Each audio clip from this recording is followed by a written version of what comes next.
আসসালামু আলাইকুম। আলহামদুলিল্লাহি ওয়াহদা ওয়াসসালাতু ওয়াসসালামু আলা মান লা নাবিয়্যা বা'দা। মানুষের ব্যস্ততা বাড়বে, এ কথাই ঠিক। দিন যত যাবে মানুষের ব্যস্ততা তত বেশি হবে। তারপর আল্লাহর নবী বলেছেন, আমার জন্য যদি কিছু সময় বের করো তাহলে আমলাও ইয়াদাকা গেনান ও আসুদ্ধ ফাকরাক, আমি তোমার দুই হাতকে সম্পদ দিয়ে ভর্তি করে দিব আর দারিদ্রতা বন্ধ করে দিব।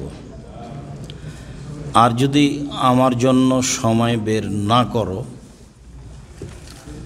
তাহলে লা আসুদ্ধ ফাকরাক, আমি তোমার দারিদ্রতা বন্ধ করব না।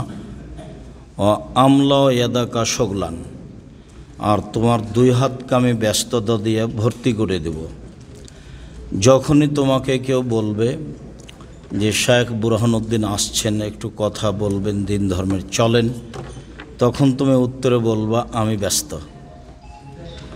হ্যাঁ, আল্লাহর নবী এ কথা বলছেন, হাদিসে আর হাদিসে কুদসি, মানে সরাসরি যেটা আল্লাহ বলেছেন।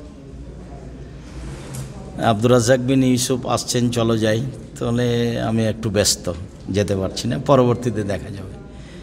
এটা মানুষের স্বাভাবিক গতি স্বভাব হবে, এ কথা আল্লাহ তাআলা বলছেন। কাজেই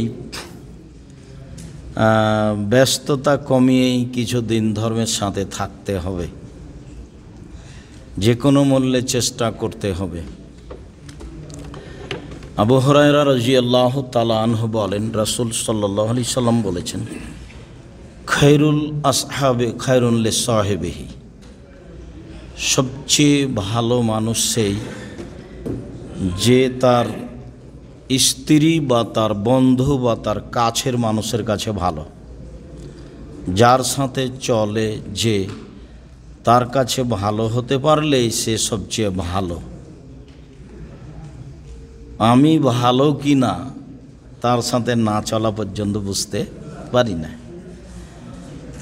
একটা লোক আল্লাহর নবীর কাছে এসে বলছে, কাইফা আলামু ইন্নী আসাতু আহসান্ত, আল্লাহর নবী, আমি যে ভালো এটা আমি কি দিয়ে বুঝবো? আমি যে খারাপ এটা আমি কি দিয়ে বুঝবো? এটাই জিজ্ঞাসা, যে আমি যে ভালো তো এটা আমি বুঝবো কি দিয়ে? এটা একজন সাহাবীর জিজ্ঞাসা। আমি যে খারাপ তো এটা আমি কি দিয়ে বুঝবো? তখন রাসূল সাল্লাল্লাহু আলাইহি সাল্লাম বলছেন, ইজা সামিতা মিন জিরানিকা ইয়াকুলুনা আনতা হাসানতা ফাকাদ হাসানতা, যখন তুমি তোমার প্রতিবেশী থেকে শুনবে তখন ভালো, তখন তুমি ভালো। যখন তোমার প্রতিবেশী তোমাকে বলবে ভালো, তখন তুমি ভালো। ওয়াইজা সামিতা মিনহুম সাআতা ফাকাদ আসাতা, আর যখন তুমি তোমার প্রতিবেশীর মুখ থেকে শুনবে তুমি খারাপ, তখন তুমি খারাপ। তোর উত্তর হলো এইটা। ও বলল আমি ভালো, এ দিয়ে এটা কী দিয়ে বুঝব? আমি যে খারাপ এটা কি দিয়ে বুঝব? তো বলছে যে তোমার প্রতিবেশী যখন তুমি বলবে তুমি ভালো, তখন তুমি ভালো। তোমার প্রতিবেশী যখন বলবে তুমি খারাপ, তখন তুমি খারাপ। তো মানুষের আচরণ ভালো মন্দ কাছে যে থাকে সেই ভালো বুঝতে পারে। আর এইটাই রাসূল সাল্লাল্লাহু আলাইহি সাল্লাম বলেছেন। তার কারণে তিনি বলেছেন যে আউয়ালু খাসমাইনি ইয়াউমাল কিয়ামা জারান, প্রথম যে বিচার হবে তা হবে দুই প্রতিবেশীর। প্রথম বিচার কার হবে? পরস্পর হকে প্রথম বিচার হবে দুই প্রতিবেশীর। তবে আল্লাহর হকে প্রথম বিচার হবে সলাতের। সলাত হলো আল্লাহর হক আদায় করা। তো আল্লাহর হক যত আছে সেইগুলোর ব্যাপারে প্রথম জিজ্ঞাসা হবে কি নিয়ে? সলাত নিয়ে। আর মানুষ পরস্পরে সদাচরণের ব্যাপারে প্রথম যেটা জিজ্ঞাসা হবে মানুষকে, মানুষের হকে, সেটা কি নিয়ে হবে? দুই প্রতিবেশী নিয়ে। মানুষ ভালো হতে পারে যখন প্রতিবেশীর কাছে ভালো, যার কারণে আল্লাহ রাসূল বলেছেন আরবাউন লিসাআদা, চারটে জিনিসের কারণে মানুষ সুখময় হয়, চারটে জিনিসের মাধ্যমে মানুষ সুখময় হয়, আনন্দময় জীবন তার আছে।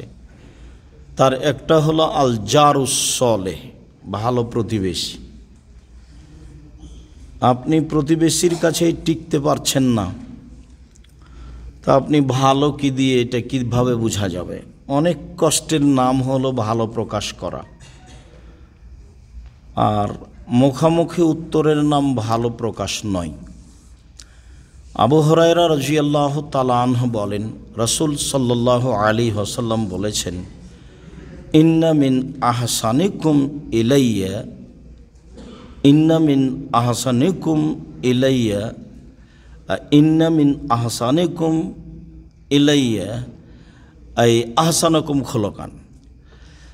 আমার নিকটে সবচেয়ে ভালো সেই যার চাল চলন আচরণ ভালো।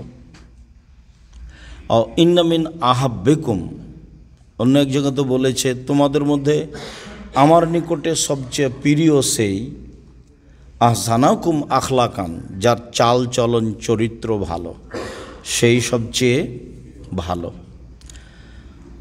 তো আজকের মতো কথা আর লম্বা না করে আজকের আলোচনার পুনরাবৃত্তিতে আরও একটি হাদিস পেশ করে বলে শেষ করি। রাসূল সাল্লাল্লাহু আলাইহি ওয়াসাল্লাম একদা বললেন, আল্লাহে লা ইউমিনু, আল্লাহর কসম সে মুমিন নয়। আল্লাহে লা ইউমিনু, আল্লাহর কসম সে মুমিন নয়।